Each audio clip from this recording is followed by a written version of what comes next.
Good evening. Welcome to the Mooresville Graded School District Board of Education meeting Tuesday, December 10th, 2024. Before we have a moment of silence, as we enjoy this festive time of year, I'd like to take an opportunity on behalf of the board to wish everyone a joyous holiday season and a safe and healthy and prosperous new year. And I want to also remind folks that during this time when there's a lot of hustle and bustle and we're stressful and stressed out about shopping and decorating and all the holiday activities that we have to attend or feel obligated to attend, to remind folks from a quote from a dear fellow with little hair to no hair, Charlie Brown. And Charlie Brown says, "It's not what's under the Christmas tree that matters, it's who's around it." So we'll do that. Now, if we may have a moment of silence.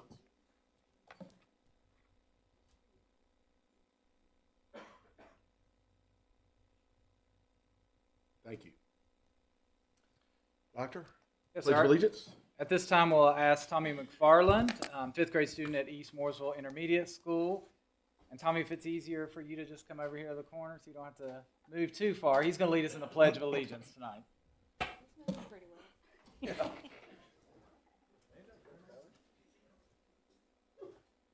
you're ready. Allegiance to the flag of the United States of America and to the republic for which it stands, one nation, under God, indivisible, with liberty and justice for all.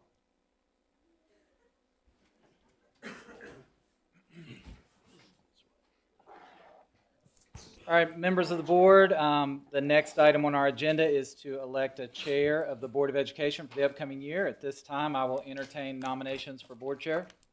I nominate Greg Whitfield to be board chair. Second. Are there any other nominations? Hearing none, all those in favor of Greg Whitfield as chair, please respond by saying aye. Aye. Congratulations, sir. Thank you, sir. Thank you. We will look forward to another year working with the fine folks in Mooresville Graded School District, and I'm excited about it. So on with the next, we have election of vice chairperson for the Board of Education. I'll entertain nominations. I nominate Debbie Marsh. Second. I have a motion and a second. Any others? Hearing none, I'll entertain a vote. All those in favor? Aye. All those opposed? Motion carries.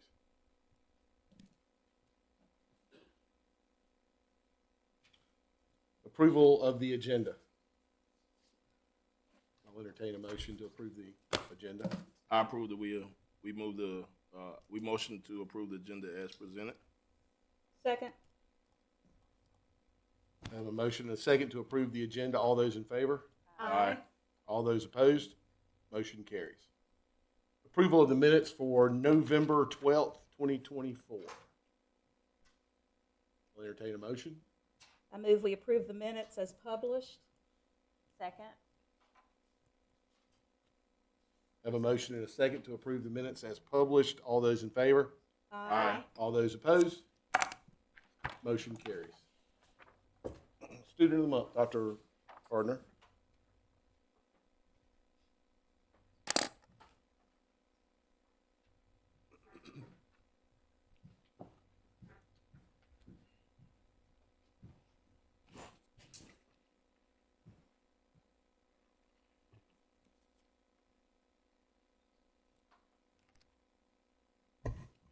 All right, good evening. Our student of the month and pledge leader for tonight is Tommy McFarland, student at East Mooresville Intermediate School. Tommy was selected by Ms. Cosme for this award, and we're going to share a little bit about Tommy, so I'd like to ask him to come back up at this time.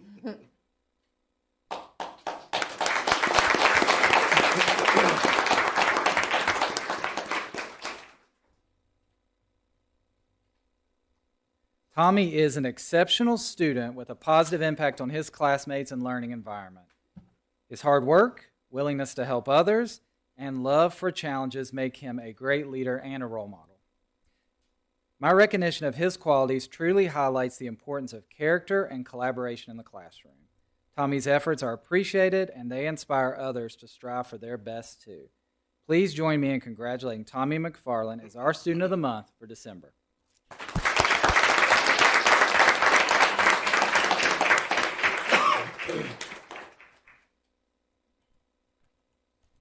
Tommy.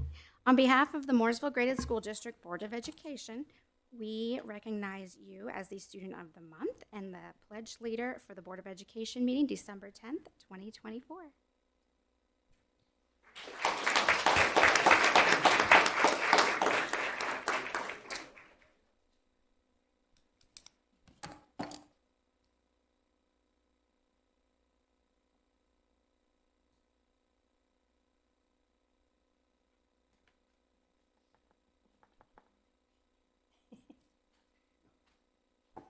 Let's give Tommy another round of applause. He has got it.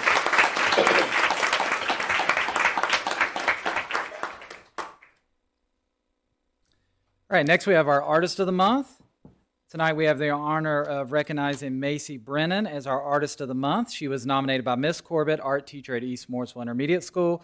So we're going to share a little bit about Macy as well, but we'll ask her to come up front at this time.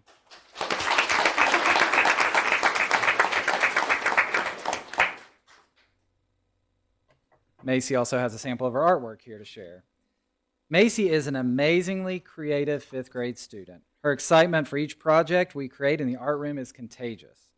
She consistently goes above and beyond, and her peers are continually amazed by her creative efforts. Macy is energetic, kind, and helpful, and she lets her light shine on all that she meets. I look forward to watching her creativity bloom and grow, not only during this school year, but into the world beyond as well. Go out and do amazing things, Macy. Please join me in congratulating Macy as our December Artist of the Month.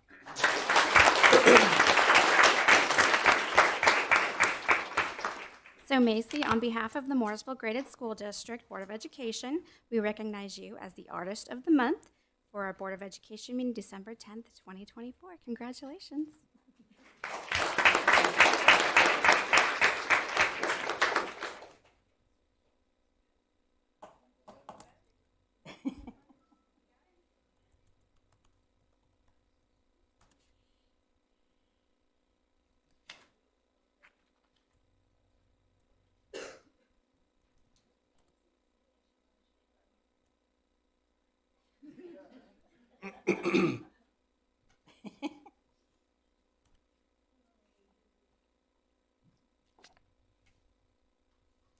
All right, next is our ABCD Award.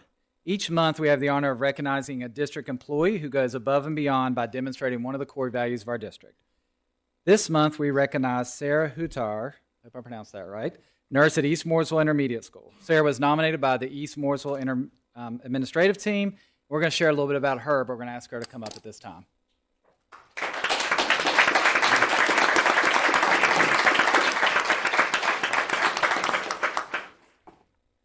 Nurse Sarah is all in all the time. She is a true team player. She helps in any way that she can, whether it's at EMIS or other schools that need nurse coverage. She builds great relationships with the staff, students, and families, and she helps students feel comfortable getting to know their medical needs so that she can help everyone feel safe. Nurse Sarah has also been part of our staff connectedness goal by teaching cookie decorating classes. I do love a good cookie, so I'm going to come the next time for that. Nurse Sarah is truly all in all the time and a true EMIS Eagle helping us all soar. Please join me in congratulating Nurse Sarah as our December ABCD Award winner.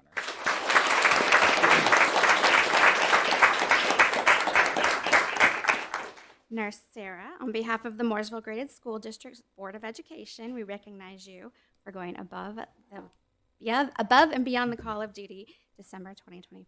Congratulations.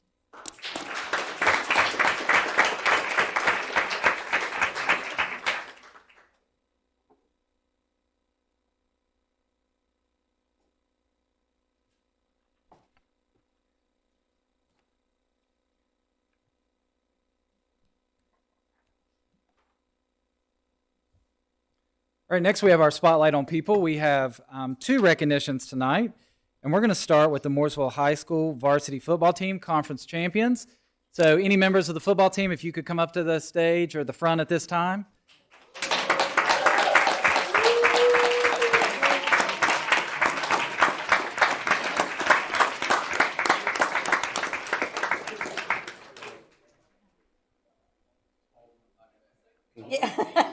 Tallest in the back, right?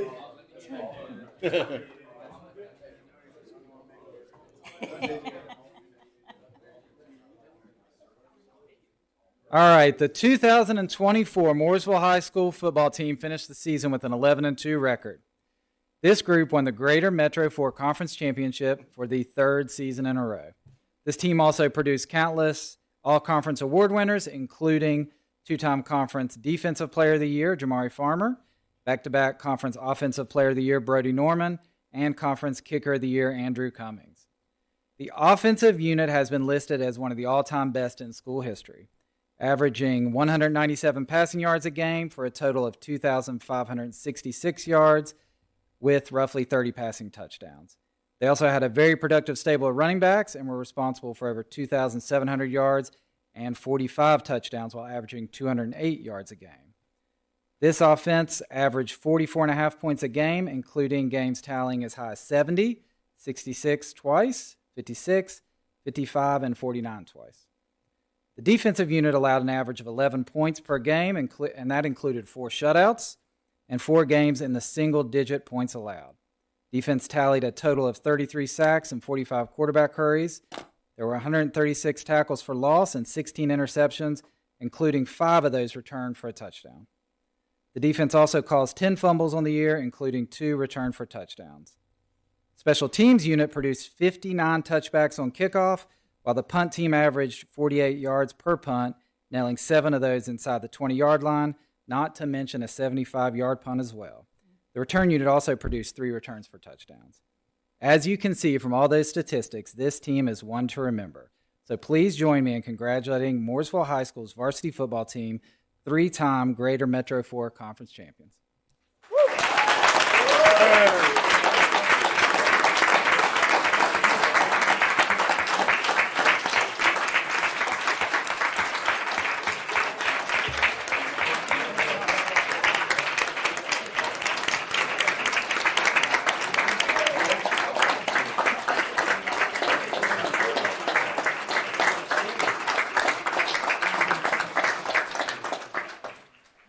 Okay, team.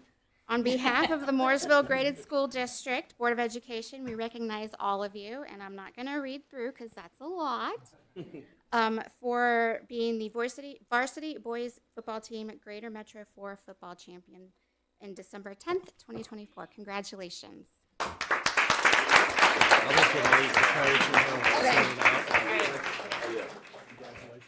This will be Coach Mays. Three-P.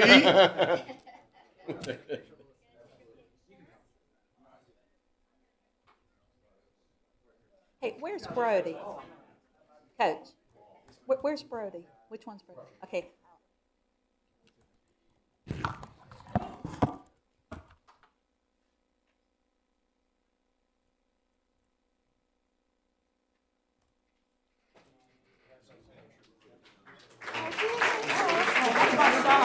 Congrats, Bob. Congrats. Yeah, congratulations. Yeah. He was real happy for you. He said records are made to be broken.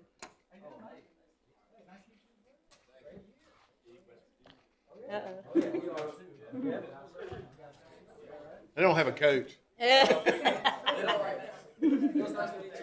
Nice to meet you. That's right.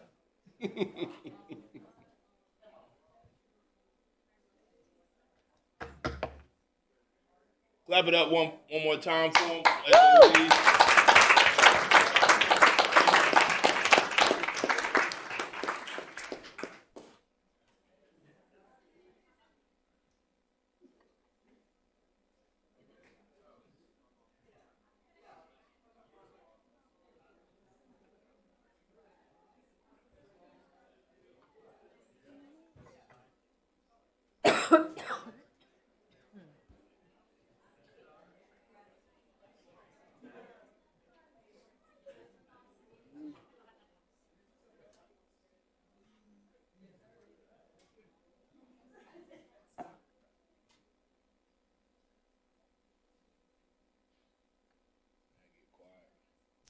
All right, for our next Spotlight on People, we're going to recognize two individuals in our finance office, Leanne Thornhill and Cindy Tyler. I'm going to ask them to come up front at this time. They are NC ASBO School Business Management Academy graduates. So let's give them a round of applause.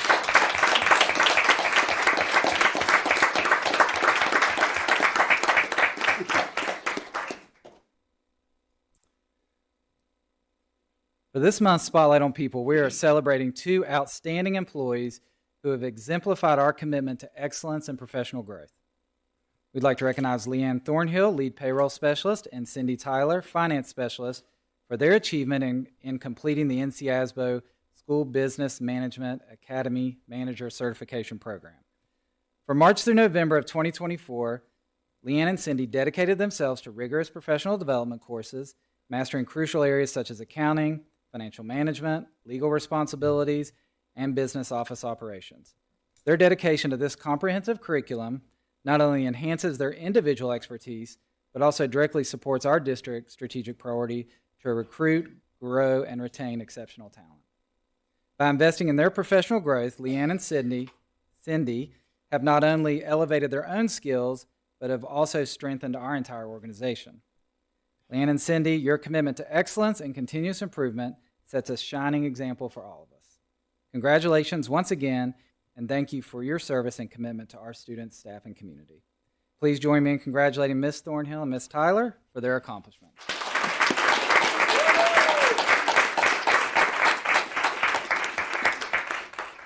So Cindy and Leanne, on behalf of the Mooresville Graded School District Board of Education, we proudly recognize you for completion of the School Business Management Academy and appreciate your commitment to the district on December 10th, 2024.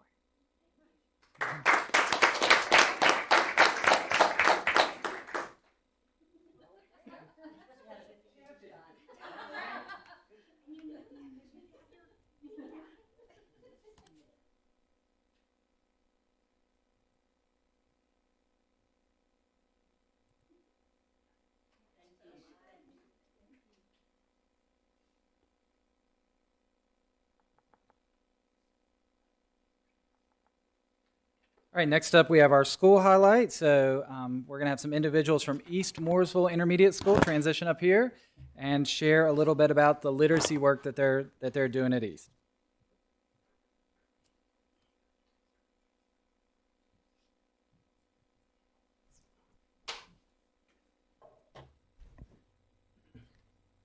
Good evening, Chairman Whitfield, Dr. Gardner, and members of the board, and all in attendance.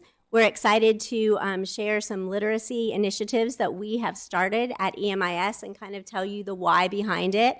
I have my amazing admin team with me. Ms. Burchett and Mr. Black are here, as well as a whole crew of people that are going to speak with you tonight. And so the why behind, we did introduce 2 new literacy initiatives to EMIS this year.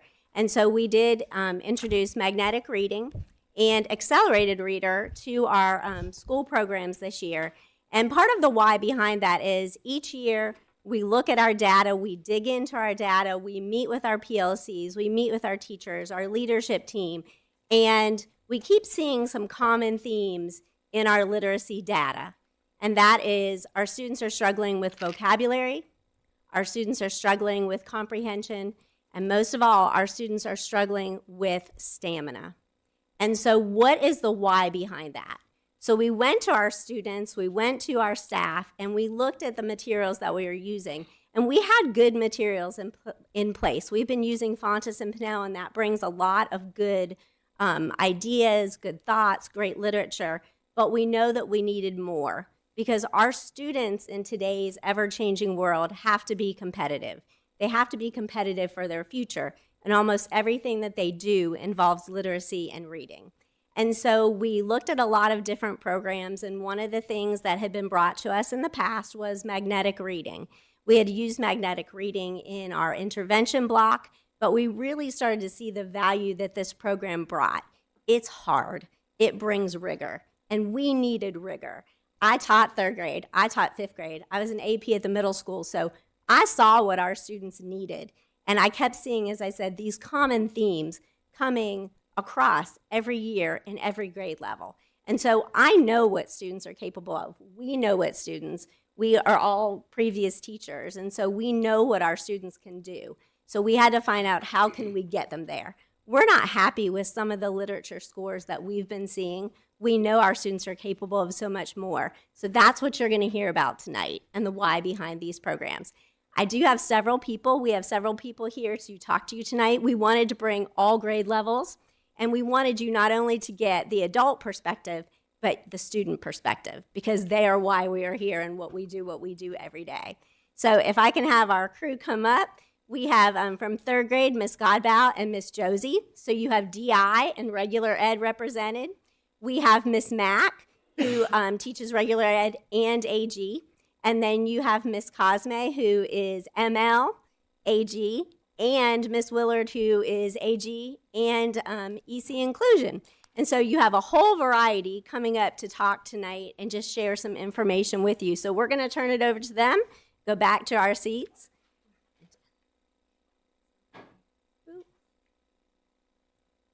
All right.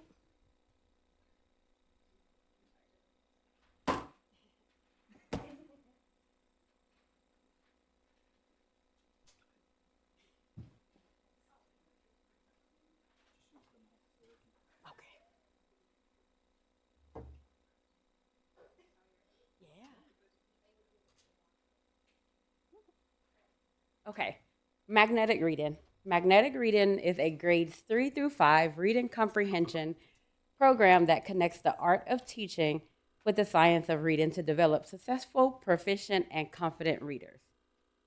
Numerous scaffolding strategies included in each lesson address diverse learning needs and provide growth opportunities for each student. Rich and varied texts promote reading fluency and comprehension while exposing students to new concepts and building vocabulary. Okay, so I have a sample of an anchor chart that DI students did today. This is directly from the magnetic reading book. I tend to take them out of the book so that they can have a lot of hands-on learning, some group work, and it actually helps them not think of it just learning. They're trying to have fun. They're learning. They're writing with Sharpies. They're highlighting. The text at the bottom is learning from each other, and we're working on communities. While we were reading, they were highlighting their information, and then we went back through and they answered the questions. They crossed out the answers that were not right, so I'm teaching them process of elimination, and they are all doing it on the anchor chart instead of just inside of their magnetic reading book. So it's fun, it's educational, and it's impactful for the students.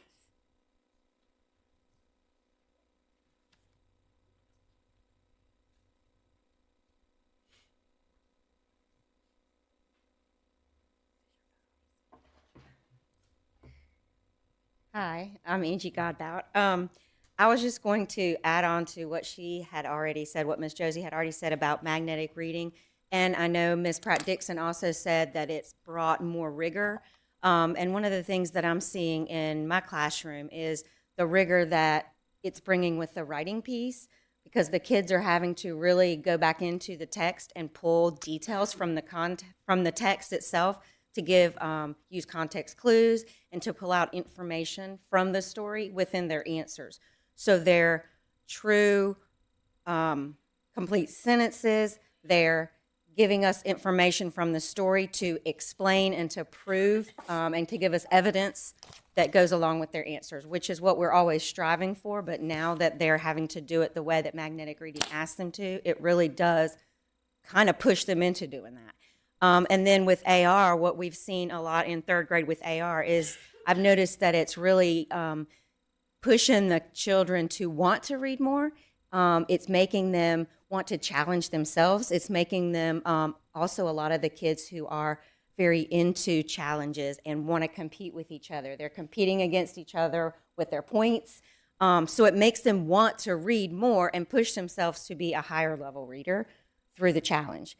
And I've got kids that just really love it. They just want to pick up a book and read, and that's really hard to get them to do in third grade. So, and it also has them reading specifically for details, because the questioning I've noticed in AR over the years, I feel like the questioning has gotten more rigorous from what I had seen in the past, and it's really making them go back into the text to find the details to answer the questions, which years ago in the past, I didn't really feel like they had to go back in the text to find the answers, but now it's really pushing them for those details.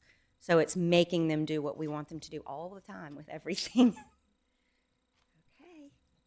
How about fourth grade?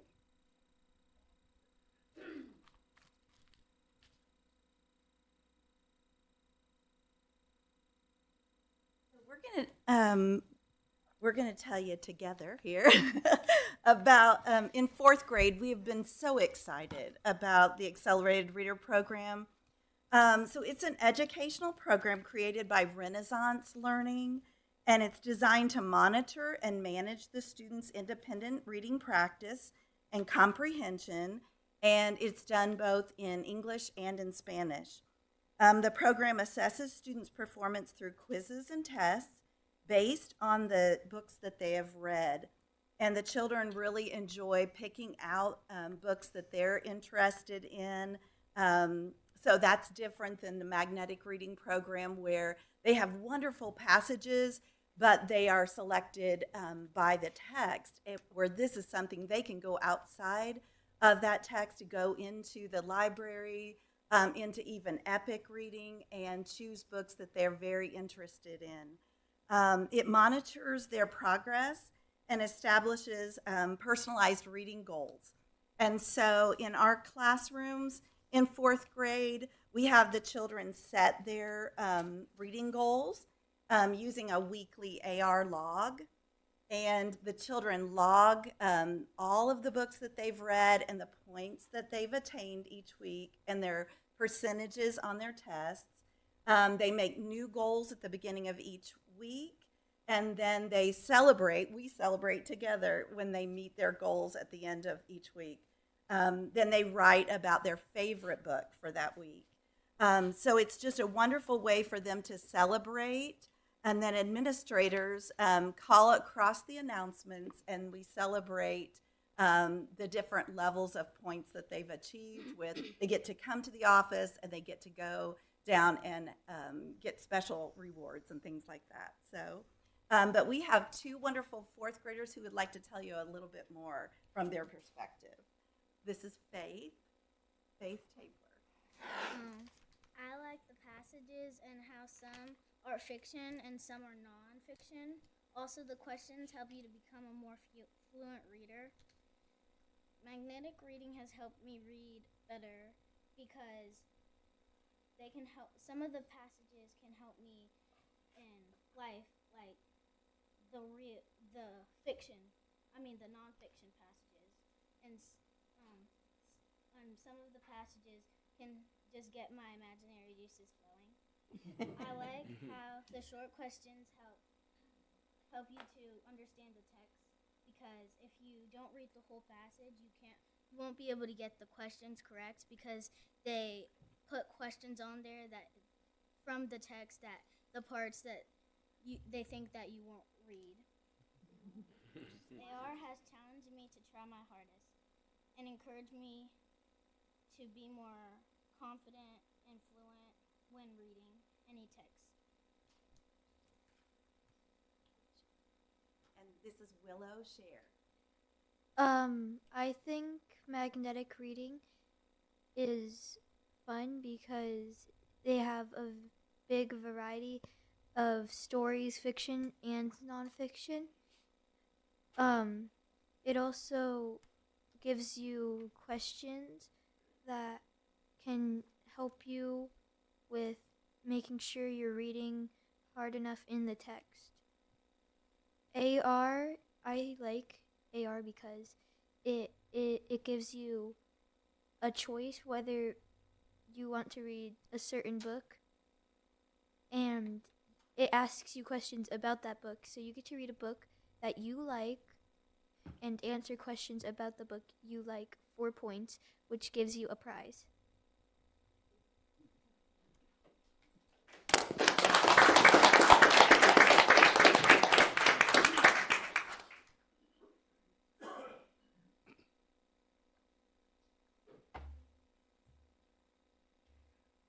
Hi, I'm Miss Willard, and this is I'm Mrs. Cosme.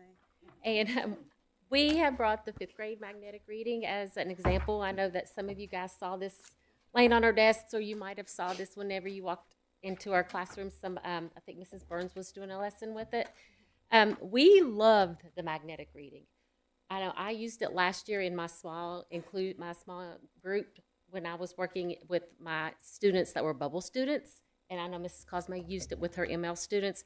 And I really loved the rigor of it and the challenge. And I'm so glad we got to use it this year. There's all kinds of things that you can do with this. It has fiction and nonfiction. You have the teacher's manual that comes with it, and it has really good leading questions, but you can also do other things with it. Like I always ask my students questions as we're reading our first draft. Like this is an example of a students in my class. We always, our first read, my students take turns reading, and we mark up the text. I ask them questions, they go in, they mark the text up. This one we were doing text structure. So we were going through and finding the text structure. We were marking what type of, how the paragraphs were written. We were finding answers. I was asking questions, and they were finding the answers for me.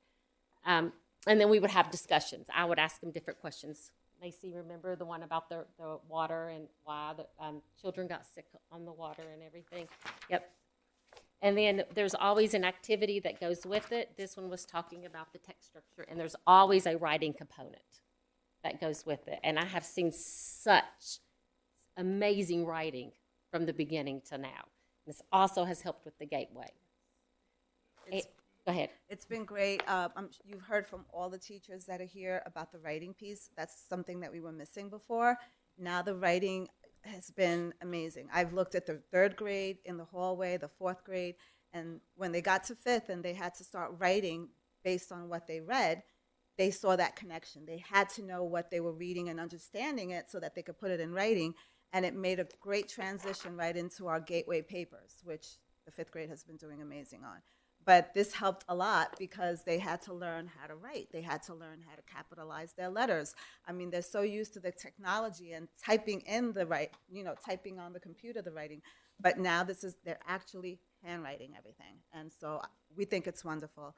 On top of that, the assessments are extremely rigorous. Mm-hmm. They have at least 2 passages in the fifth grade where they have to read, which will help them with stamina. And after they read those 2 passages that are kind of lengthy, they'll answer the questions, again, that are extremely rigorous, where we'll have to be, oh, is that the right answer? We have to even look it up because we're not so sure. So it's getting them prepared for those rigorous questions that they are going to see on the EOG. And this also comes with a teacher toolbox that we have access to through the iReady, with iReady, and has other passages that we can use. I've used that some with my students when I have them back in Eagle Time, that just for an extra, or if we're needing something else for, like we're spiraling back around for something for inference or something for main idea, we will pull those extra passages that's in the teacher toolbox. So it's amazing, amazing resources. One more thing, even though we're all teaching like the same lesson, you'll see that every teacher will make it their own. Ms. Josie creates her anchor charts instead of using them from the book. We have had the students act out some of the stories. We have them do jigsaw with the stories. So we bring in our thing that we like to do. And so they're not just sitting there reading and highlighting and underlining. They're actually engaged with the text. Yes. And this is Tommy from Mrs. Cosme's room, and this is Macy from my room, and they're going to speak to you. And I'm going to let you guys look at a sample that we did.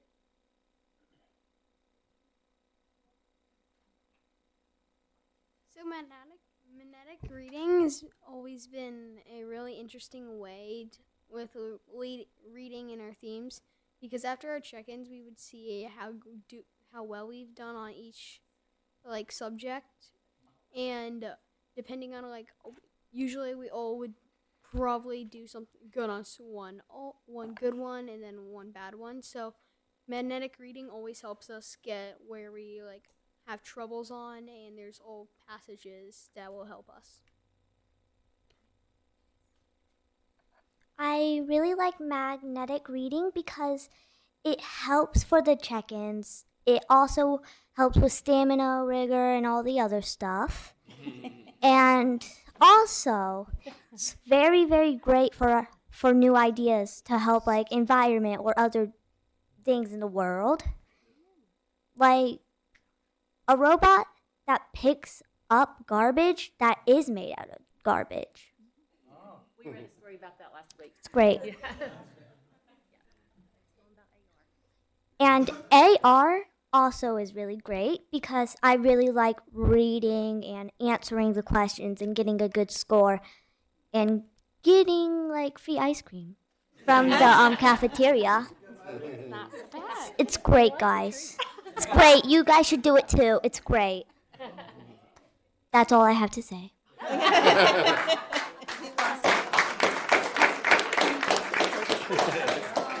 He just wants to mention something about AR. So AR, I've always been a fan of reading. So I know lots of my classmates weren't big fans of reading at the beginning of the year. So I think AR has really helped them like read and like get engaged and read more.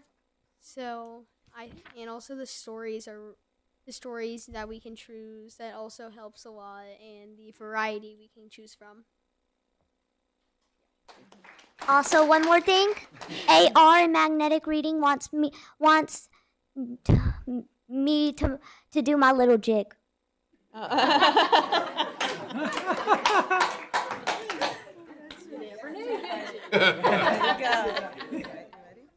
Macy comes out of her shell. I have to tell you guys, when we were going through the tour yesterday, I had Logan, my 3-year-old granddaughter, with me, and later that afternoon, we were just driving, and randomly, she says, one of those classes was talking about water, so it is engaging. A 3-year-old was engaged by that. And I'm going to have Luke come up real quick. Luke is a 3rd grader, so he was kind of last minute. So I'm going to have Miss Godbout come up and let him talk as well. His brother is Tommy, so he's here seeing his brother today, but he wanted to be a part as well. So tell us a little bit about what you like about magnetic reading. The one thing I like about magic reading is that you get to highlight and think through the stories. Very good. Very good. How about AR? I really like AR because you get to read and push yourself to read more harder books. That's good.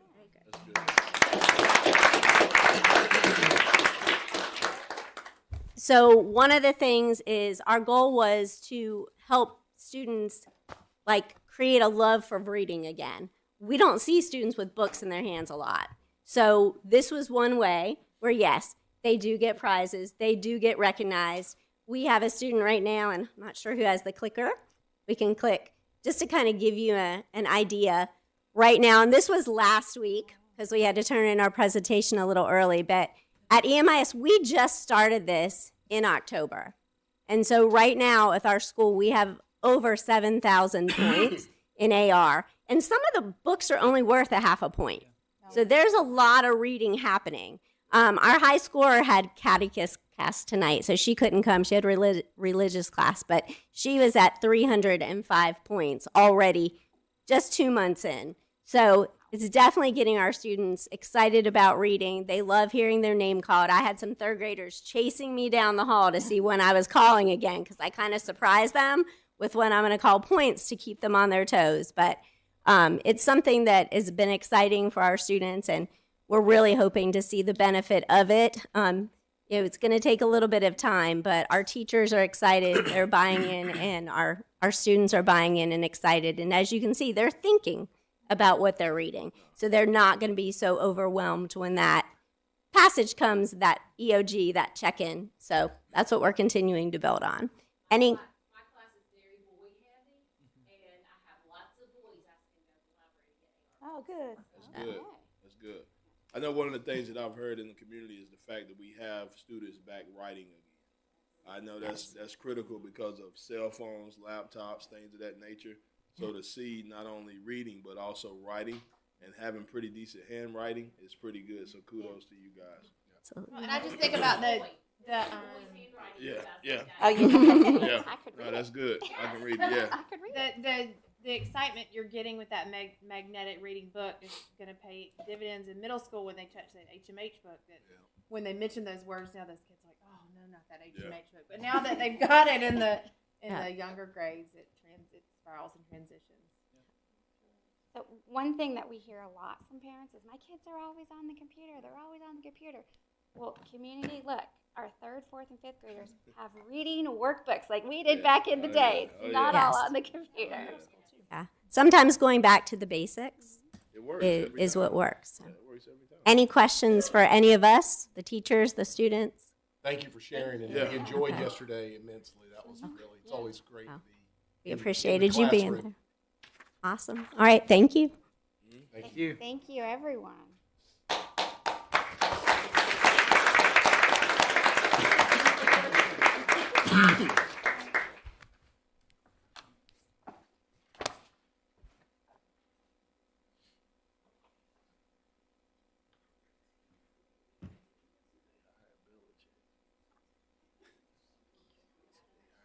Did they? Yeah.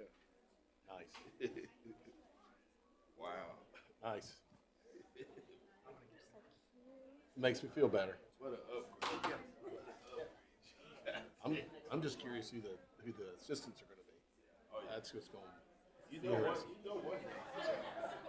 Well, I think Freddie might still stay in. I think Donna, the guy, the defensive line coach, they're both NFL guys. TB12. TB12, your quarterback coach. Offensive court. Who? They did hire him? Okay. By way of information, our next regularly scheduled board meeting will be here on January 14th, 2025. Wow. So be duly informed. Now we're at staff reports. Dr. Gardner. Yes, sir. We will start with Dr. Royal with our Maximizing Opportunity and Achievement update. Good evening, Mr. Whitfield, Dr. Gardner, members of the board. First, a few updates from athletics. The first half of our winter sports seasons at the middle school level is wrapping up with our conference tournaments approaching. The Mooresville Middle School wrestling team and the Selma Burke girls varsity basketball teams finished their regular seasons undefeated. Mr. Kozel just texted me and said that the girls game went into overtime earlier and Selma Burke won by 4 points. 4 points. So they remain undefeated. At Mooresville High School, our winter sports are well underway as well. Earlier this evening, we recognized the varsity football team. We also had a member of that football team, Mooresville High School senior girls flag football player Lily Rumrell. She was recently named the 2024 Carolina Panthers Girls Flag Football Player of the Year. She's one of 32 finalists, one from each NFL team that will be in the running for the Girls Flag Football National Player of the Year, which will be announced later this year. So congratulations to Lily. From school updates, as you heard, this is actually something new. I thought I started off with a different one. Dr. Wade, Miss Bussell, and Miss Erickson visited Weddington High School yesterday to tour and examine their Teaching as a Profession program, as we are looking at adding this program to the high school course offerings through the CTE department in the near future. Ms. Graham, I know, also spoke to one of the administrators from Statesville High School. They have a similar program that they've been offering as well. This would be a class that exposes our students to the profession of teaching, and our goal would be to help identify future educators and grow our own. The MGSD AIG Advisory Committee had its second meeting yesterday, as the group is working to rewrite our district's AIG plan to help serve our academically or intellectually gifted students, families, and staff. Thank you to Ms. Conley, Dr. Wade, Ms. Amy Smith, and Ms. Maureen Fitzsimmons for leading this work. We'll continue to share more with our AIG plan as this process continues. Our civics students at Mooresville High School presented their Gateway projects today. Tomorrow and Thursday, Mooresville High School's CTE Honors Internship students will present their experiences. And then we have our 8th graders presenting their Gateway projects at Selma Burke tomorrow and Mooresville Middle School on Thursday. Ms. Slaughter and our CNI team, along with members of our executive team, have worked on compiling all the data needed for our upcoming consolidated monitoring visit on Thursday, which audits all title funds that we receive from NCDPI. So again, special shout out to our team. I know Ms. Conley, Dr. Wade spent a tremendous amount of time getting all that stuff together and in preparation for that meeting on Thursday. Multiple meetings, actually. Mooresville Graded has an AI, or Artificial Intelligence, subcommittee of secondary staff, which is led by Megan Black and Katie Carmendi when she comes back from maternity leave from Mooresville High School. They're researching and sharing appropriate usage of AI tools in the classroom setting. We also have a team of folks going to our regional training this Thursday in Statesville. I know Dr. Smith is attending that as well. We have data meetings that are ongoing, both at the school level and the district level, as we close out our first semester of the school year. Our K-12 instructional coaches are continuing their work around student-centered coaching. The Battle of the Books competition will take place next Tuesday, December 17th, at Mooresville Intermediate School. This will feature our 4th and 5th graders from both our intermediate schools. We have our 5th graders from MIS. They'll have their DARE graduation. I think I see Mr. Kratz here, Officer Kratz. The DARE graduation coming up for our 5th graders at MIS. That'll be December 20th. And then we'll have our EMIS 5th graders. They'll complete the DARE program in the spring. And lastly, we just received word this evening that the Seahorses, one of our first LEGO League teams from Selma Burke Middle School, has earned a spot at the state tournament in January. So that'll be January 11th at NCA&T. So congratulations to the Seahorses. Go Bears. At this time, that completes my report for maximizing opportunity and achievement. Any questions? Thank you, Dr. Royal. Thank you. Before we proceed, I'd be remiss, now that we've cleaned out some of the audience, to recognize our Commissioner Carricker back there in the back. Thank you for attending. All right, I believe we have Safe, Happy, and Healthy next with Dr. Albert, Dr. Smith. Good evening, Dr. Gardner, Mr. Whitfield, members of the board. Last Friday, we submitted our EC child count, and we are currently serving 819 students with IEPs. This is up from 782 students last December. And I want to again thank you all for approving the EC stipend for certified teachers, as we are fully staffed in the EC department. Exactly. Thank you. I don't hear go Bears. Sorry, go Mooresville. Oh, sorry. Over the past 2 months, Children's Hope Alliance has conducted an average of 40 comprehensive clinical assessments and provided mental health services to over 100 students. They have also worked closely with our schools, recommending a higher level of care or different level of services for students as needed. And then Mr. Whitfield, Dr. Gardner, members of the board, a few other little things is we continue to focus in our area of safe, happy, and healthy, continue to focus on physical safety and around our schools. And we're currently looking into the possibility of adding some additional cameras and switching some things over to get all on one system to make it easier for our admins and folks to be able to monitor our campuses.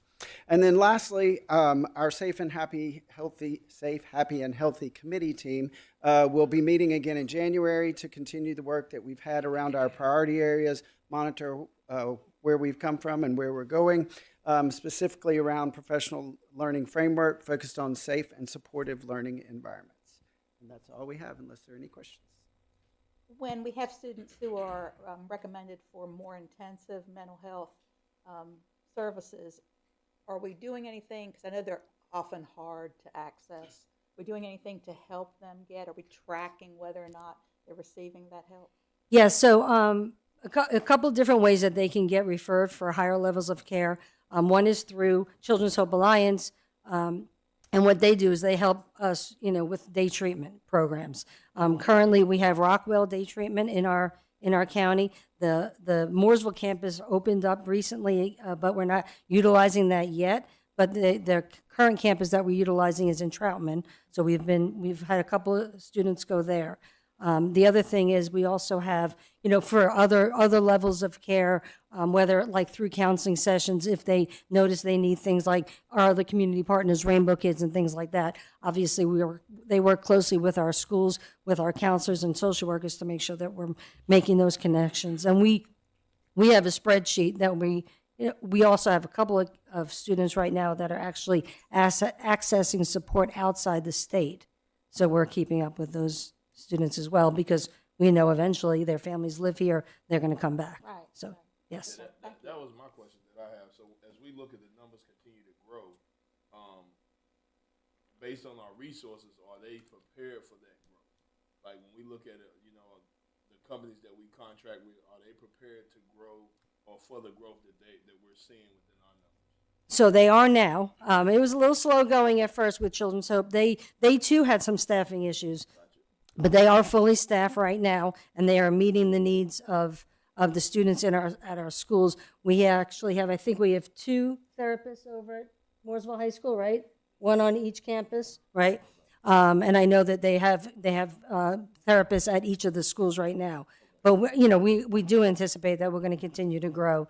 But when I say they're serving 100 students, I mean that was each month through October and November, and we expect that especially after the holidays, it's going to continue to grow. If for some reason they can't, support our students, then we will certainly reach out to other companies in our community.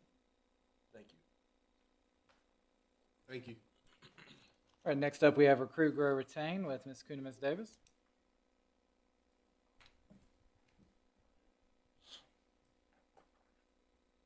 Good evening, Chairman Whitfield, Dr. Gardner, and members of the board. So I think the first thing I'll mention is that our Recruit, Grow, Retain Committee had its meeting late in November, and we worked with that committee to review our progress to date on our strategic plan goals, and took some time to look at a few other processes around entry and exit of employees to ensure we have better systems in place for our staff. We will, in line with our recruiting, growing, and retaining specifically, we will host a new teacher. We will host a new teacher mid-year orientation, and this will be held on January 2nd, and it's for all of the staff who weren't able to attend the longer 3-day orientation, and they will come in on January 2nd for an abridged version, and several district leaders will be participating in that training.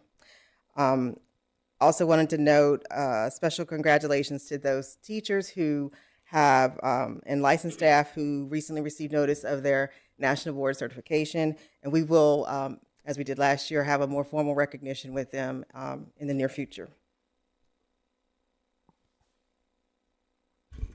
Okay, Chairman Whitfield, Dr. Gardner, members of the board. Also, for Recruit, Grow, and Retain, on September 3rd, it's a required work day, part of the Mooresville Graded School District classified staff participated in district-led professional development. In attendance that day were instructional assistants, bus drivers, and monitors, maintenance employees, and office support. The second round of the Culture Shapers training will take place on Monday, February the 10th, 2025, and will include before and after school care staff, school nutrition, custodians, and technology. And positive feedback was received from the first round of the professional development. So we are excited for the remainder of our classified staff to experience it. And then although Ms. Kuhn and I lead the Recruit, Grow, and Retain priority area, we often get to cross over and help facilitate work in other areas. So on November the 13th, the entire leadership team partnered with Ms. McLean in her priority area, Culture of Relationships, and we hosted a PTSO booster luncheon. And principals with their representatives from their supporting organizations enjoyed a time of fellowship where we celebrated recent successes. We also spoke about best practices, and the event was very well attended and just kind of served as a reminder of how fortunate we are in Mooresville Graded to have so many supporting parents and community members. So that concludes our report, and we're happy to answer any questions you may have. Thank you, guys. Thank you. We have Ms. McLean with Culture of Relationships. Good evening, Chairman Whitfield, Dr. Gardner, members of the board. We started this week collecting funds for our partner school district in Yancey County. As you know, they were hit extremely hard by Hurricane Helene. And so one of the things that we learned, well, first of all, our area decided, the different school districts here that were not hit by the hurricane decided to adopt the districts out there. And one of the things that we learned is that they have very real needs, but it doesn't necessarily just need to be stuff. They have specific needs. So we sent out asking our community to help raise the funds for those things. One of the things they are doing is, of course, collecting just money to go out and buy gifts on lists for their students. The deadline for that is December 14th, just due to the turnaround so that they can go shop for those gifts. They were planning on canceling their field trips for CTE and their schools due to just the hardship on families and their school. And so we thought that we could help maybe raise some of the funds for that. And then they have a really robust CTE program that already was in the process of building tiny homes as part of their CTE courses. And so one of the things they're working on now is to build those for housing for some of the people that have been unhomed due to the storm. So we're also trying to raise funds to help with the cost of permitting for those homes and supplies. One of the things under culture of relationships, one of our strategies is to provide training and resources to staff and families to assist them in developing relationships that support the success and well-being of our students. And so I met last month with Pharaoh's Parenting, and that is a partnership that we are developing. They offer free parenting courses, whether it's one-on-one and going into the home or workshop style courses. And so we're really excited about what they can do to help us get information to our parents. All the admins have been given this information and Parkview Elementary is going to take advantage of this opportunity and will be hosting a workshop in January titled Nurturing Independence, Building a Confident and Responsible Individual. More details will be coming out, but we hope our families will certainly take advantage of these free resources we will be offering from Pharaoh's. Are there any questions? Going back to our help for Yancey County, especially with the tiny homes, have we considered contacting Lowe's or some of the big vendors to see if they would help us in that? Yes, and actually, Yancey County, we're in constant contact with them, and they have also reached out to Lowe's. Okay. So, yep. Any other questions? And they, who would they make out checks, that sort of thing, too, So, for this?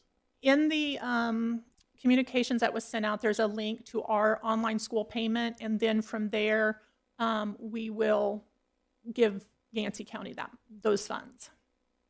So they can pay online in OSP just like they do for their laptop fee, and it says excuse me, the 3 different areas that we're collecting for. You can choose which one if you want to. And so the December deadline is only for the Christmas gifts. Christmas gifts. Mm-hmm.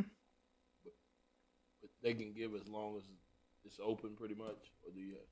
Correct. We haven't set a deadline for the other 2 areas yet. That's something we'll work with Yancey County on. Gotcha. But for now, we'll just keep that open. Thank you. Thank you. Thank you, Ms. McLean. I believe superintendent's report's up next. Our holiday season has kicked off, and it started right before Thanksgiving break with the Mooresville High School and Mooresville Middle School holiday chorus performance, as well as our annual Town of Mooresville Christmas Parade. We have also, in recent weeks, enjoyed performances by the high school band, the Selma Burke dance team last week, as well as the Selma Burke band last night. It'll be Mooresville Middle School's band's turn tomorrow, as they'll be performing, as well as Selma Burke Middle School's theater team tomorrow and Thursday. And then we're going to wrap up our holiday season with events later next week with all of our elementary and intermediate schools.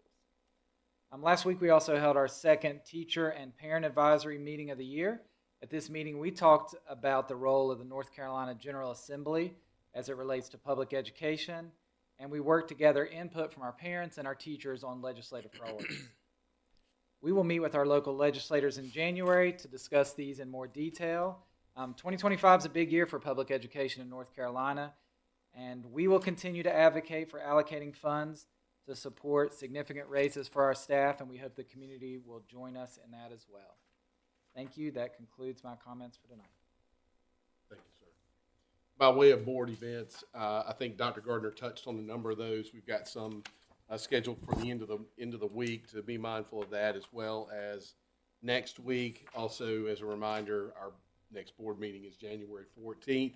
I know this is a busy time of the year for all of us and for our students as well, but just try to make yourself available to see and be around these young people in the different events that are going on. It always brightens the season to be a part of those things. So thank you.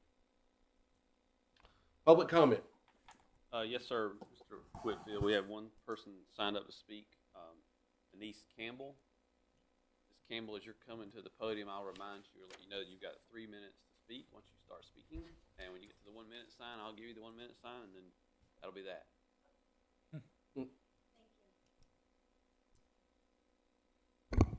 Thanks for letting me speak. I'm usually late, so I haven't been able to speak yet, so thank you. Members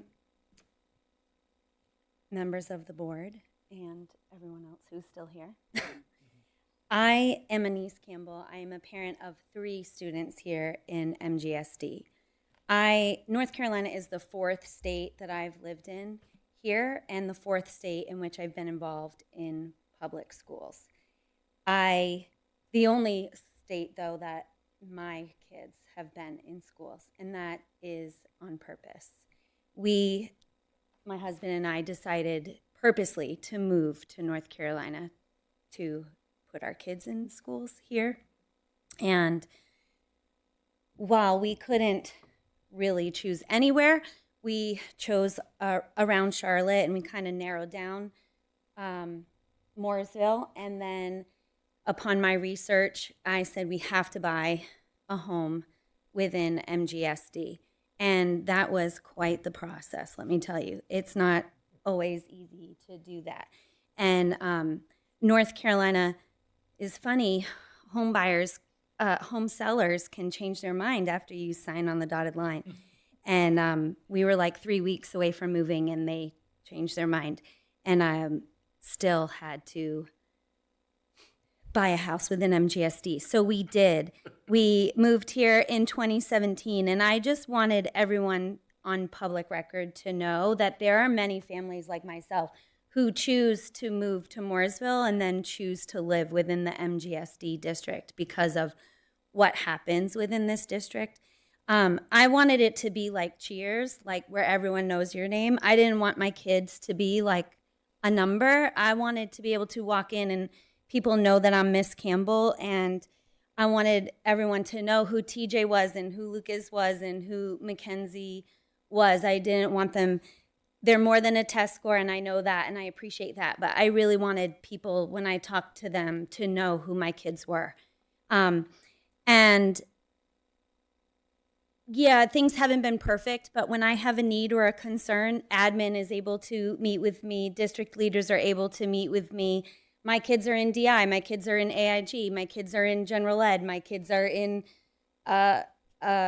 meeting with counselors. My kids get to go to district events. I get to sit on district committees. I get a voice. My kids get a voice. My kids get to participate in several things.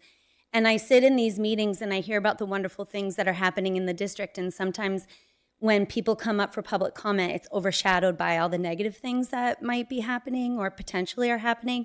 And I just want people to hear all the good things that are happening too. So thank you. Thank you.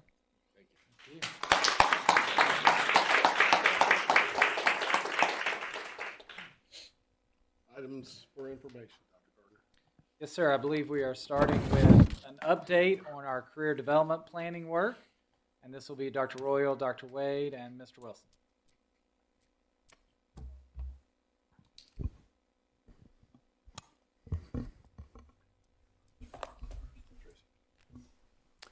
Good evening again, Mr. Whitfield, Dr. Gardner, members of the board. In the Maximizing Opportunity Achievement priority area of our strategic plan, we're focused on academic achievement, durable skill development, and ensuring all students graduate with a plan for their future. One key strategy in this priority area is to develop a universal career development plan to be initiated in middle school and refined in high school. Tonight, we will share an overview of the work that has been completed to date on this strategy, as well as next steps for the second semester. So first, I present Dr. Wade, followed by Mr. Wilson. Good morning, evening. Start my day tomorrow already. Good evening, Dr. Gardner, Chairman Whitfield, and members of the board. We're going to start tonight with a brief introduction of why this career development plan is in place. One piece that contributed to this is some recent legislation that came out of our General Assembly this summer that does require all middle and high school students to have a career development plan put in place. There has been some adjustment over the grades, but the current legislation is for students who are leaving 8th grade and then again in 10th grade, and that this plan will contain a few specific elements, but that every student will have a career development plan by the end of their 10th grade. And so that was the starting point. Thank you. For this. But we want to point out that this was already on our radar before this legislation came into play. As a result of our strategic plan, it is already an expectation in our district that we will graduate students with a plan for employment, enlistment, or enrollment. That is something we have been celebrating for many years as part of E3 at the high school. It was already identified as a strategy for us to create a process where every student creates a career development plan. So this was actually a perfect opportunity for us to marry these two things together. Yes, there is the legislation piece that is required of all high schools in North Carolina, but this is also a priority of our district and something that we believe strongly in, that it is something that all students need and will benefit from. And that is something we continually remind our working team on, that it is not just about fulfilling the requirements of the legislation, that our expectation in this district is that we're going to do this the right way, and that we may have additional components of this that are part of our district's commitment to providing the maximized opportunity and achievement for our kids. I mentioned that the legislation does require a few pieces. And these are the 4 pieces that the state legislation has called out must be part of the career development plan. You can see those here.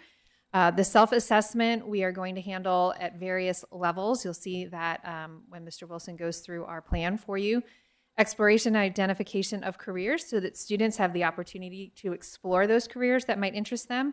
Also recognizing that what is interesting to me as a 7th or 8th grader may change by the time I'm a 10th grader and may change again by the time I am actually ready to graduate and move on. So creating a plan that has flexibility and multiple opportunities for students to explore those careers. The third component that's required from the state is for students to actually look at the courses that they might take throughout their high school career and how that aligns with their potential career interests, as well as the extracurricular activities that could support those interests as well. And finally, creation of a career portfolio. So we're going to share with you a little bit tonight about the timeline of the work that's been done so far and what this will look like as we are getting ready to start this process next month. Mr. Wilson. Good evening, Dr. Gardner, Chairman Whitfield, School Board. Nice to be here. So this is a timeline we've worked off of. We started in July identifying who would be part of this committee.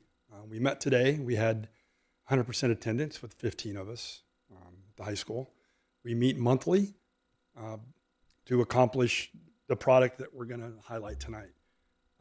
So we've moved forward. We're January. Our plan is to release the parent communication through the principals of the middle schools and the high school. To have the career development plan, the product done before spring break so we can evaluate where we're at. And then we're going to use some time after spring break to catch up with the students that didn't complete it. Because the goal is to get close as we can to that 100%.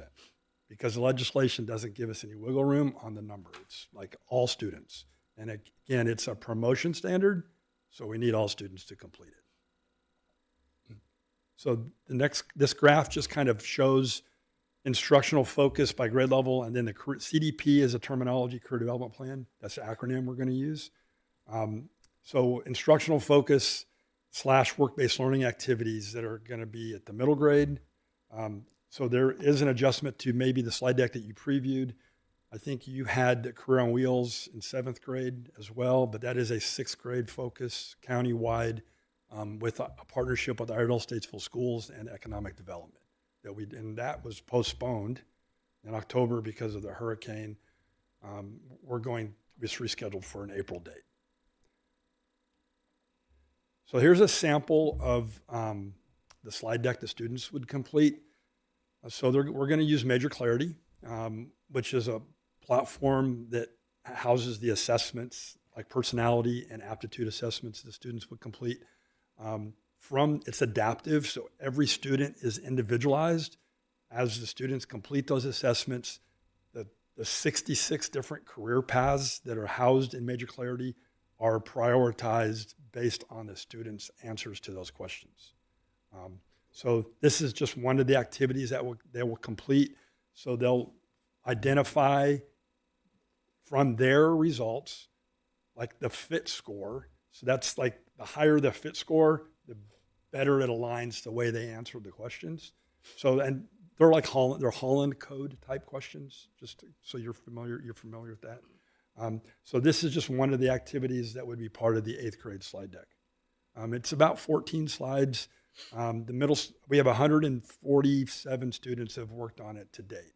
And really as a test to kind of work through the kinks, get feedback from the teachers, and just to see if it actually is working, if we needed to kind of regroup. I think from the results that we discussed this morning, we're happy with what we have and we want to move forward with what we have.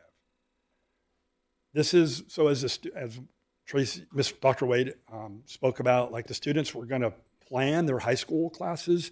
It is not registration by any means. We have a Google form that they're going to complete and select courses. They will get, this is the results of David's course worksheet for 9th grade.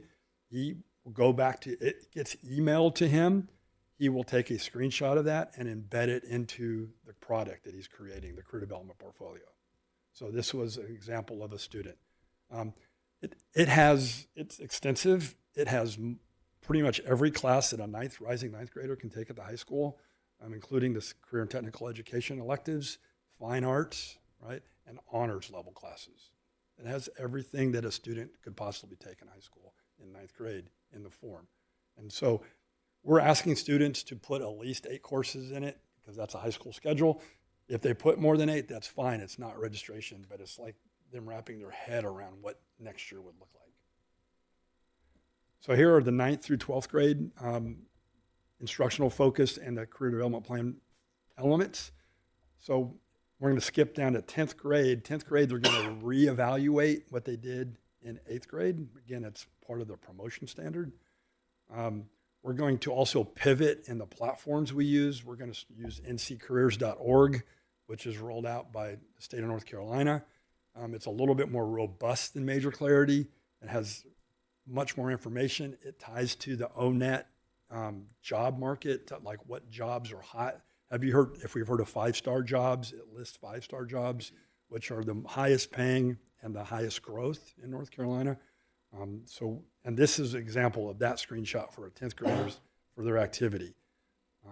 So they would identify a pathway, and then they would, in a similar exercise, they're going to, what is it I'm interested in? How do I get there? And then what's the job growth like? Because by that time, that's going to be an important thing to identify, is like the opportunity for them after high school.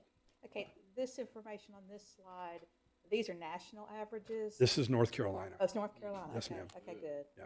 So nccareers.org is, it came from Governor Cooper in the first term, and they've just launched this last summer their career portfolio builder because of this legislation. So this is North Carolina. Some junior college, like Mitchell, requires a class that you take along the way that you do it later, but now they're having them do it earlier. Correct. It produces this product. Any questions? We have a bunch. Okay. How do you deal with out-of-state students who Right. come in, especially if they're like a junior or even a senior? We have 90 days. So it's going to have to become part of the registration process at the school that they come to. So they got to catch up. They got Yes, to catch sir. up. Yes. And who is going to be responsible for monitoring all of this and making sure that it happens? So the counselors are going to be part of that. At the high school, the counselors have a cohort. So they're going to be part of that process. The CTE is facilitating much of it, but the counselors are going to be working directly one-on-one with students. That's my next question is like, where does this work happen in what Yep. class? So middle schools, so they're doing it during elective courses, and I think there's still some conversations at the school level.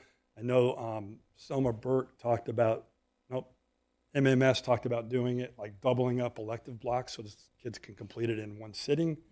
They felt like students had the stamina and the capacity to do that. Selma Burke has worked, they've already started, and they're doing it during elective time. So the students the schools have the autonomy to whatever works best for their schedule. So the high school piece, where is it? I mean, During the advisory block. okay. Yep. And how is this communicated to parents? So there's a parent letter that's being drafted. It'll have samples specifically for 8th graders. It'll have samples of the questions and the results of the surveys, so they can see what it looks like. And that's going to go out through the principals in January, through Parent Square, and then it'll be a newsletter as well. Is this a moving type thing? In other words, if somebody decides maybe they get in something and they decide that they need to pivot, Absolutely. Their flexibility to pivot. That's why we felt strongly that we need to go above and beyond what the state legislation said, because it really isn't doing any service if we just do it twice from 8th through 12th grade. So we're going to touch it every year. Right? So every year they're going to look at it. Every year they're going to do that course planner.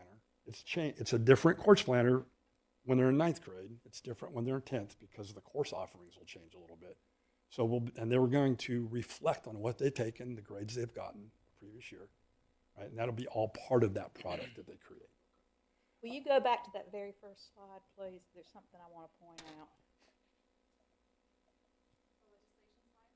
Yeah. Okay, look down at the bottom. Everybody, charter schools are encouraged to require participation.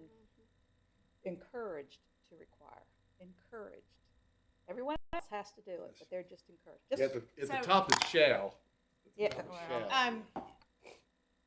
Teachers are going to cringe when I say this or ask this question, I think, but you say it's going to be done in advisory. I'm assuming that y'all are training advisory teachers along some kind of conversation. There will be conversation. Pieces. Not too dissimilar than the SEL programs that we lessons. roll out on Motivational Mondays.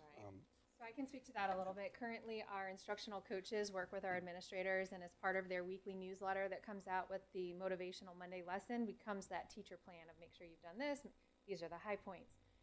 We will have to have a plan because there are multiple students who do not come to Motivational Monday because, for example, they are taking 2 Mitchell classes or they're off campus. And so we have, to your point, processes in place to double check that we're getting all of those kids, because it is conceivable that a student might not come on campus for those Motivational Monday lessons, and we are still required by the legislation to make sure that they have that plan moving forward.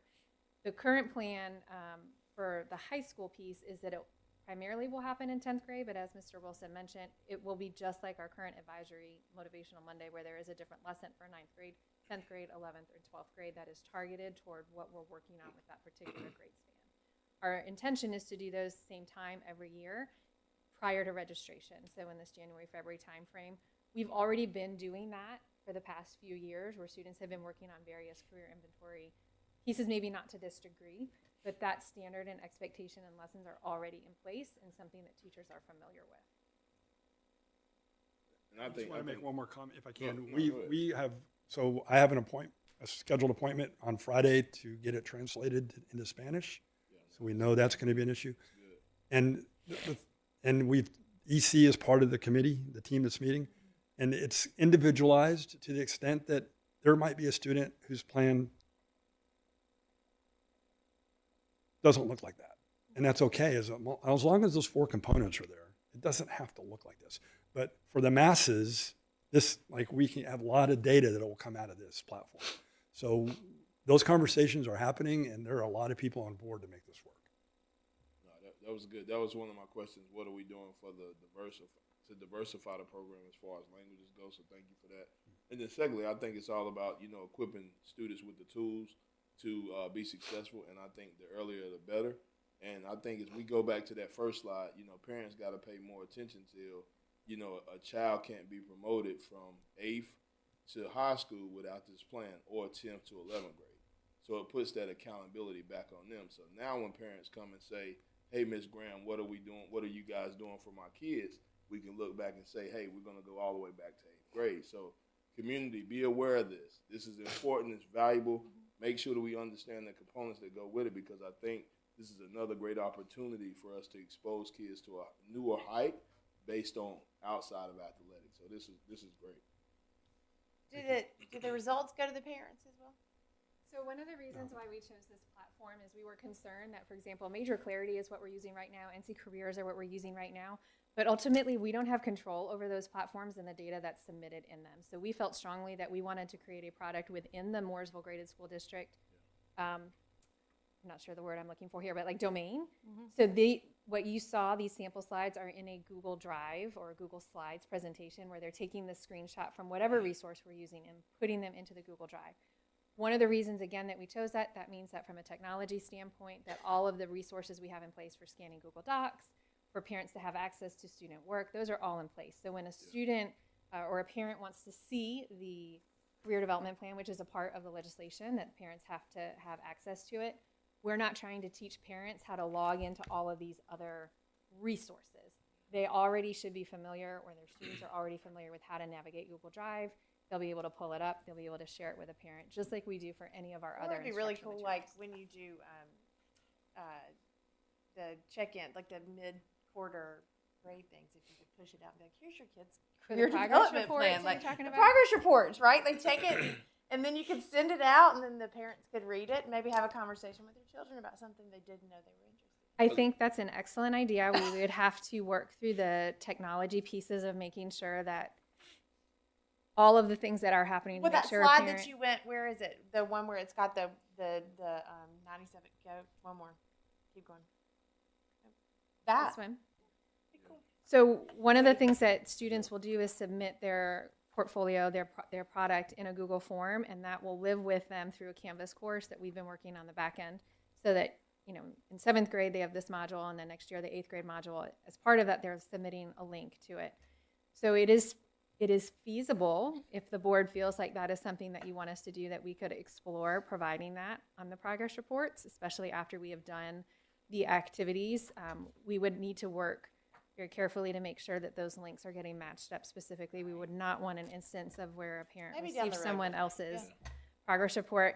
We're a little bit in a holding pattern on some of those pieces as we switch to Infinite Campus, which is our new student information system. And so there may be opportunities for us to attach things that way. kind of like I know what they make on iReady or whatever. It'd be cool to Correct. see what they're I mean, saying I they're love interested that. in. I love the idea. I think it's a great way for parents to be held accountable on what their kid is actually planning year after year. Because, you know, when we designate these students and designate the plan for the students, if the parents, we don't ever want it to come to a point to where parents are saying, "I didn't even know my child was involved in it." You see what I'm saying? So just holding them accountable on that. Go ahead and speak to that. I was going to say, one easy place for us to add that this year would be to adjust at the high school, we have a process called course verification letters that go home to parents. And so we could add some wording at the bottom of the course verification letter that says, in addition to verifying these courses, please ask your child about their career development plan that they've been working on during Motivational Monday if you want to see the classes or the careers that are interest. And that would be more of a blanket statement versus Right, a here's the conversational link, piece but to at know least to it would look. open the Yeah. conversation. I think it's great though, because it's an opportunity how to for get to it. them to, it's an opportunity for them to actually get involved in the plan and actually know what's going on year by year. So we can definitely make that work this year at the middle school and the high school, and then we can work on having a more specific link to the child that would be shared with the parents. And it may be that it's a separate communication versus trying to put it in with the progress report. It could just be a separate parent square. Hey, did you know that we've done this? And here's your kid's report. Yeah. So we can I think definitely this keep is that in mind. really important. I do agree, the flexibility is important. An 8th grader and a 12th grader are completely different animals. But I also think that it's going to be really important for us to communicate to the kids and to the teachers how important this is. And this isn't just one more legislative mandate that they're being asked to do, because this is kind of what it's all about.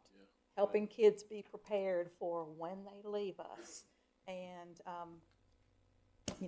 we need to make this meaningful. It's so important. It's part of our strategic plan. And I think anytime a teacher would push back on it, I think that would be our general response. It's not just the legislation. This is what we as a district believe is best for our kids. And so we're going to invest our time and resources in those things that we feel are important for kids. And that is specifically called out in the strategic plan.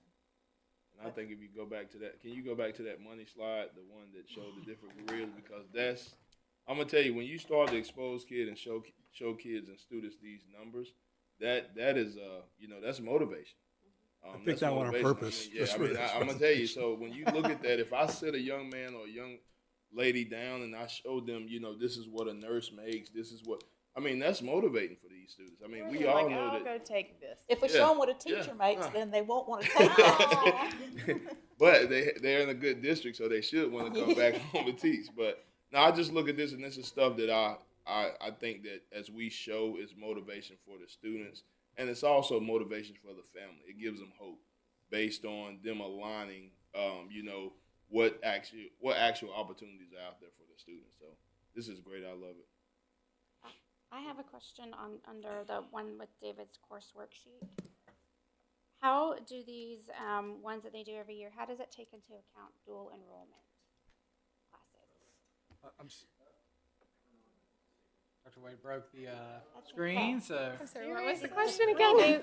About school enrollment. So, no, the dual enrollment, like when they do their, I guess every year they're gonna have like their course worksheet for whatever. How does that take into account dual enrollment classes? So in the form that we have right now, we're not able to have every CCP class available. It's just going to have a placeholder because a rising junior. So we have conversations in the 10th grade social studies in early winter or late fall, like at the end of the first semester or the beginning of the second semester. Ms. Erickson and Ms. Royal go into all 10th grade social studies classes and talk about CCP, internships, and apprenticeships. This is the third year we've done that. So, so in the form, they're going to know what that is, and they'll be able to just put a placeholder. And again, it's not registration per se; it's just a planning tool. So, and ideally, then when the student gets registration, they go home and talk to mom and dad. And go, well, look, this is what I planned out. This is what I'm kind of interested in. I was able to do this. And this is just it's a living document. It changes, but it's at least a way for them to not just kind of cold turkey go into schedule. Like they've already thought about it at least. Does that help? Thank you. Thank you very much. Thank Look forward to seeing it grow. Yes. Most definitely. Yep, a lot of work has went into this, so definitely did. thank you to Dr. Wade, Mr. Wilson, Dr. Royal as well. And it'll definitely be something that evolves and grows, but ultimately our goal is to make sure that there's a lot of amazing options at Mooresville High School. And we want to make sure that kids are utilizing those options so that they're prepared once they leave. We're doing a great job, I want to say, highlighting those options. I love seeing I like the highlights. I like seeing what the MHS students are doing and the paths that they're taking that aren't necessarily college related either. So I think we're doing a great job communicating that to our families right now. And even saying like, this is a graduate from 10 years ago, Yeah. and they went to this school and studied this, and now they're doing this. That's really cool. I guess we have items for approval. Well, we've still got Or do we have board one more policy board revisions. policy revision? Yep. Ms. McLean. She can stay up here. Yep, she'll be up here. Good evening, Chairman Whitfield, Dr. Gardner, and members of the board. MGSD works with NCSBA to ensure we complete timely revisions of our board policies. I'm bringing to you a group of policies that have been recommended by the NCSBA with revisions made specific to Mooresville Graded School District. You can read through these and reach out to me with any questions, and then next month at our January 14th meeting, we will ask for y'all's approval. Are there any questions? Not yet. Thank you. Not yet. Ms. McLean's going to stay No up at the items for mic, approval. How about that? and she's going to bring our calendar for second read. Yes, so last month, I brought to you the draft district calendar for the 25-26 school year. This draft was brought together by a calendar committee made up of parents and staff and administrators, and it all worked within the amount of school days we have to have, the amount of annual leave days we have to have, the amount of holidays, and we believe it was a strong calendar. I did not receive any feedback over the past month, so tonight I would ask for approval of the 25-26 school year calendar. Are there any questions? Not receiving any feedback seems like it's a pretty good calendar, I say. We have a recommendation by by Ms. McLean with regard to our calendar for school year 2025-2026. I'll entertain a motion to approve. I move we approve the calendar as presented. Second? Second. I have a motion and a second. Any further discussion? If not, all those in favor vote with the usual signs. Aye. All those opposed? Motion carries. Thank you. Thank you. And next we have the Selma Burke project budget amendment, as that is coming to a close with Ms. Davis and Dr. Royal. So Chairman Whitfield, Dr. Gardner, members of the board, you have in your packet a request for the budget transfers for the Selma Burke project. And so as you can see, this year we started out with roughly $862,000 remaining in the budget. Of that, we've used around $11,000, and the county, similar to us, has to budget those funds in different categories or pots. And so as we're nearing the project, and basically the only things that are left in that project are the storage facility and the road improvements, we need to make sure all the remaining funds we have are in the right category. So upon your approval, if you have any budget-related questions, I'm willing to answer those. If you have any construction-related questions, I will defer to Dr. Royal. But upon your approval, then this would be sent to the county commissioners, and then they also would need to approve that, and then the finance department with Iredell County can do the transfers. So we would like to ask, we're going to reduce professional services, the architect fee. We left just enough in there that Dr. Royal has been told we will not exceed that amount that's left in there. We would like to go ahead and reduce the contingency, transfer that over to the construction. We're going to increase general construction and reduce the furniture and technology line item. So we would ask that you approve these budget transfers as outlined. Okay, we have a recommendation for Selma Burke Middle School budget transfers to reduce the professional services, the architect, to $58,963.47. Reduce the contingency $26,709.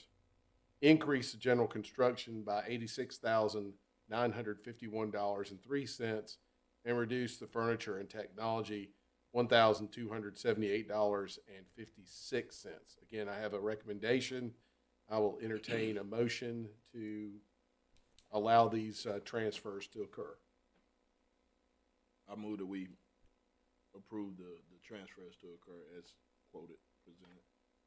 I have a second. I have a motion. Second. I have a motion and a second to approve the budget transfers for Selma Burke Middle School. All those in favor? Aye. All those opposed? Motion carries. Thank you. Thank you. Mr. Miller? Go ahead, say it. Go Bears! There you go. He was asleep.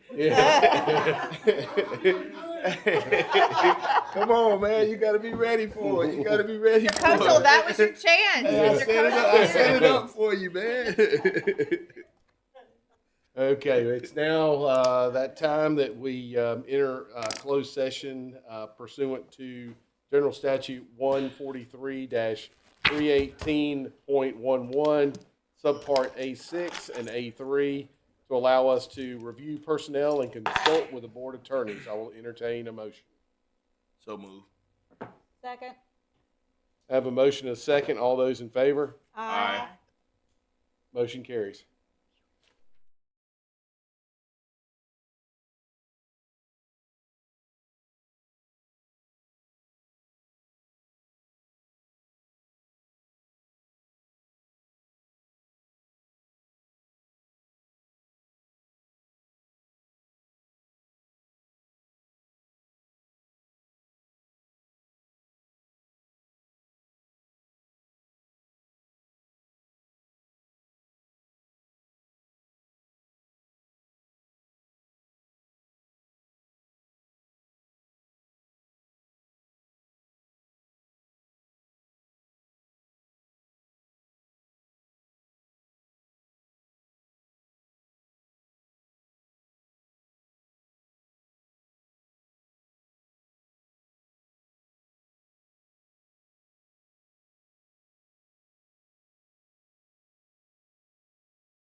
Need a motion to approve the personnel list recommended by the superintendent. So, Got that brisket sitting here. Oh. Have a second? second. All those in So favor? Aye. All right, entertain a motion to adjourn. So So moved. Moved. Yes, sir. Got that brisket sitting. All Kevin, those how in long favor? will it take her? Aye. How long will it take her to finish her? Yeah, if the